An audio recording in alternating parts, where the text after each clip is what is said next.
নমস্কার বন্ধুরা, আমি সুপ্রিয়া। আমার রান্নাঘরে আবার তোমাদের নিয়ে চলে এসেছি। আজ একটা নতুন রেসিপি করছি। রাতে রুটি দিয়ে খাবার জন্য পটল আলু কারি পাতা দিয়ে চচ্চড়ি। যে কারি পাতা নিয়ে এসে ধুয়ে নিয়েছি, আর আলুটা এরমভাবে কেটেছি, আর পটলটা এরকমভাবে কেটে নিয়েছি। তা তেলটা গরম হয়ে গেছিলো, পটলটা দিয়ে দিয়েছি।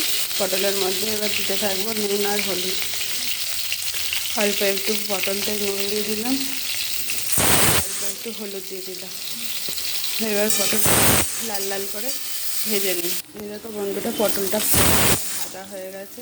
এবার এর মধ্যে আমি দিয়ে দেবো এই যে কেটে রাখা আলুটা। এই আলুটা এবার এর মধ্যে আমি দিয়ে এবার আলু পটল দুটো একসাথে করে লাল লাল করে ভেজে নেব। তো দেখো বন্ধুরা, আমার আলু পটলটা লাল লাল করে ভাজা হয়ে গেছে। এবার এটাকে আমি একটু ঢেলে নেবো অন্য জায়গায়।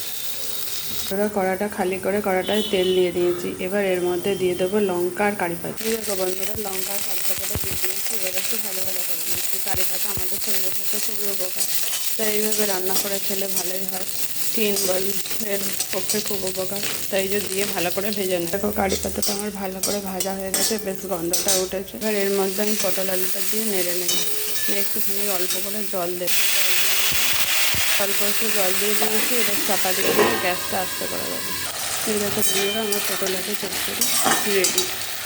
এই দেখো বন্ধুরা, আমার পটল আলু চচ্চড়ি রেডি।